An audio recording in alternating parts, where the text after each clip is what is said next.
So, good morning, everybody. Good morning. So, namaste. Actually, it's a new language, actually. So, everybody knows that this is the first annual Kathmandu Linguistic Conference in Nepal. So, I'm really feel proud to be with you. So, the thing is that actually I would like to mention one thing. Teachers as change actors. So hopefully here we are the teachers, we are upcoming teachers from the Department of English here. So we need to think that we are the actors. We have to act in the class and outside the class. Through my research paper presentation, motivation. So my today's topic is the role of motivation in learning English in secondary classrooms. So for example, when you will pass from this Department of English, you will be the teacher of different kinds of schools or colleges which we may consider secondary or higher secondary classrooms. So we need to be motivated. Whether it works or not, we will investigate through the paper. So already mentioned the session chair, this is about me. Actually, I have been teaching for 12 years in secondary education and also be the national teacher of Bangladesh where I take scripts for the students and the teachers as well. And I did my second master's in the University of Dhaka, which called ELT in MA. So my research paper abstract is, the purpose of this research was to identify if the motivation in the classroom works in learning a language or not. If works, how? If doesn't, why not? So motivation is very important word not only for learning a language, English, it also works in every sphere of our life. So for example, all the departments have a lot of facilities in this university, but only our language department arranges such kind of mega event for like this conference for the students and teachers of ELT. So this is the ultimate outcome of motivation, I think. So without motivation, we may not come here, you may not enter into this session. So this is the importance of motivation. So why I took this topic, motivation? The thing is that when I was a student in school level and college, I found my teachers that they were very much dictatorial. They tried to hurt us through their speech, even they scold us. That's why we were scared. How could we ask them any question to learn about grammar or speaking, whatever you call. So for this reason, when I am a teacher, I found some teachers and I found some complaints from the teenage students who complain time and again that my teacher is a very strict person, I can't raise any question, so what should the teacher do? That's why I took the topic or took the question of motivation in the classroom. So my specific objective is to investigate or is to find out whether motivation works properly to teach the language in the classroom, and also I'll focus on outside motivation. Outside the classroom motivation works or not. So based on this speech, I gathered two research questions. How much are teachers aware of the role of motivation in facilitating English language learning? And what are teachers' classroom practices that reflect motivational behavior in the classroom? So what's motivation? Already I have said that motivation is very important for doing any kind of thing in our life, practical life. So if we want to learn foreign language, so we need to be motivated first. So what does the word motivation mean? Researchers often in a very different way according to their expertise. But I think without motivation, no foreign language can be learned. It's very, very impossible. So what's motivation? So if you see one of the definition or opinion from Roast 2001, motivation provides a source of energy that is responsible for why learners decide to make an effort, how long they are willing to sustain an activity, how hard they are going to pursue it, and how connected they feel to the activity.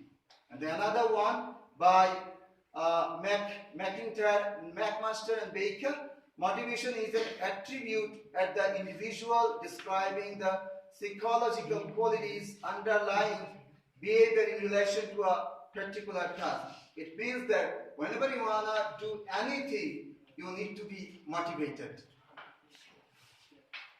So the very important thing is that Spolsky in 1989 has divided the motivation into 5 broad areas. I mean, what are the perspective or aspects of motivation? The first one is enhancing language-related values and attitude of learners.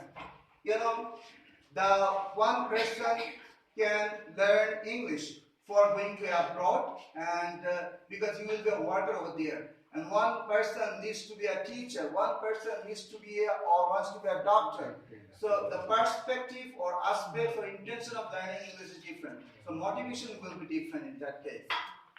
The second thing is increasing the learner's expectancy of success. How much you want to be successful in learning a language? On the communication in our day-to-day life, or you want to be a lecturer, you want to be a presenter, it depends on your expectation levels. The third one is making students more goal-oriented. With the teachers, need to motivate the student in which way they can be effective or successful in their life, in their future life, in their career-oriented life. If they think that they wanna be a doctor or a teacher or any kind of profession, he needs to know the journal or jargon of that kind of profession through language learning.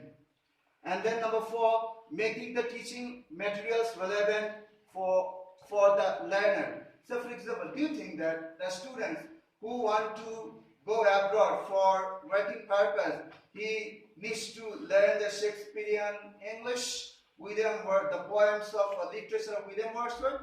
No, maybe not. But the students who want to be a teacher in a college or a school, who wants to write in a newspaper, they need to know the stylistic writing or rhetoric, writing, vocabulary, structures of English. So the target of the learners are different. Creating realistic learners' beliefs. The thing is almost similar. We the teachers have to confirm or ensure in the classroom why you are going to learn English. What is the purpose? Why you are here to learn English? If he or she can understand his or her needs, he or she will be able to learn the language easily.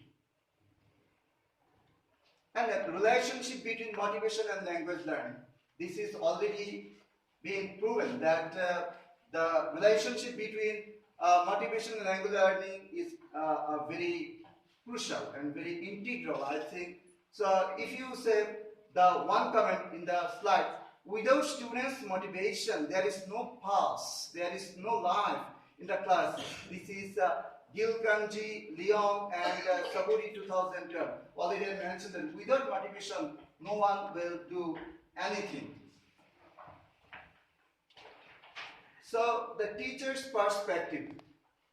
So classroom motivation is very important, because if you take the classroom motivation from the language trainer, then you can bring it to the outside the classroom to utilize, to practice, to communicate with your friend circles, with your teachers or neighbors, even with the family members.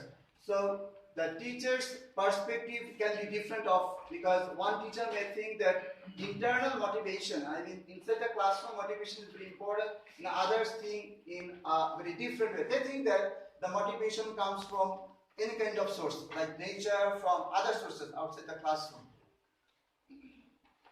So analysis of data and discussion. So data were examined to tease out repetitive patterns or emergent themes.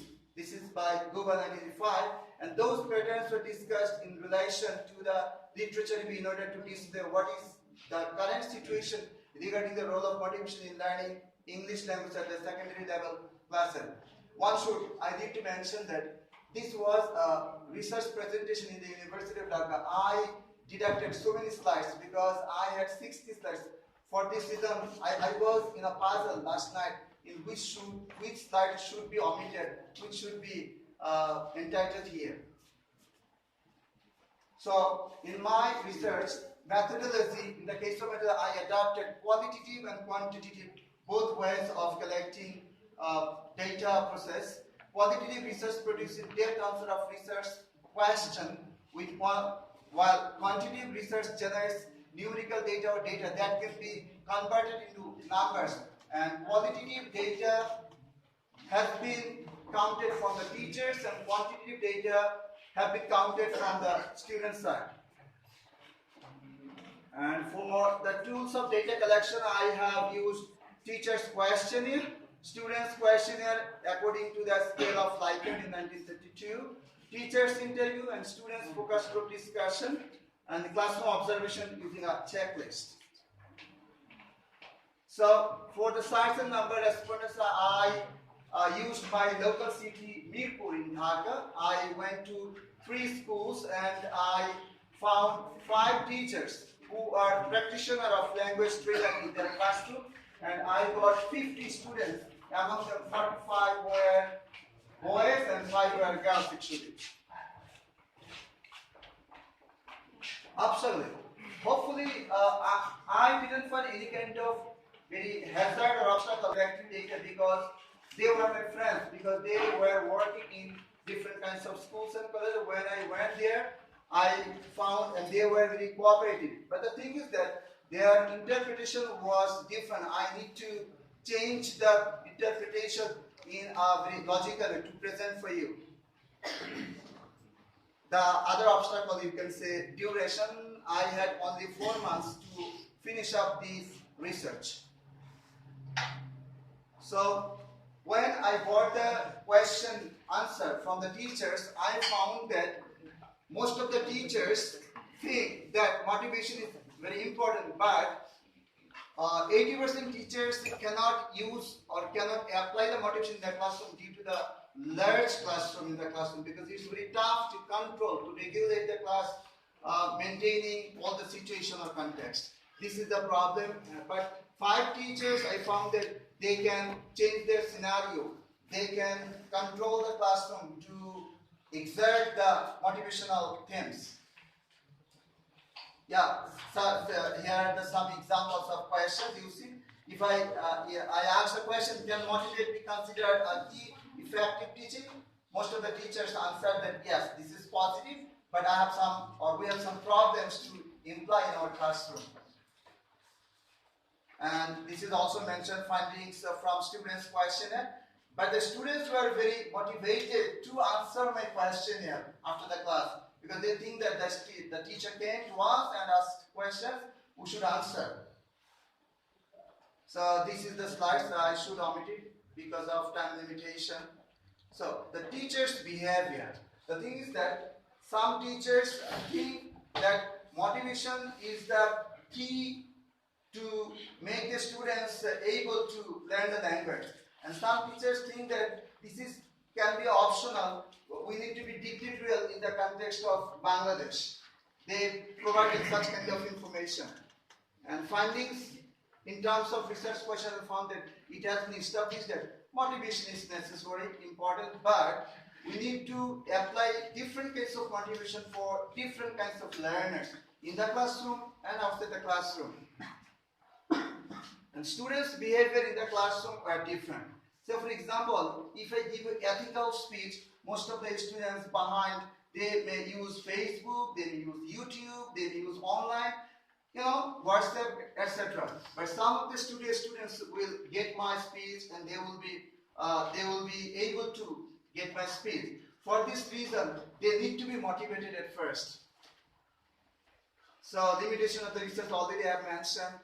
And summary of the findings, I think, according to my point of view after completing research, this is not an empirical research due to some financial or problems. So I think it can be further proven, it can be further been done to whether outcome may come from motivation in the classroom, in learners. So these are the references who helped me very much. And my future recommendation for you, the students and the teachers, is that we need to be aware in the classroom how we can make sure learning English language through the process of motivation. How can we make the learning easy, funny, and understandable through the process of motivation? So this is my final recommendation. So thank you very much. Thank you, Muhammad Islam Sarkar, for your nice presentation. Now I would like to distribute the certificate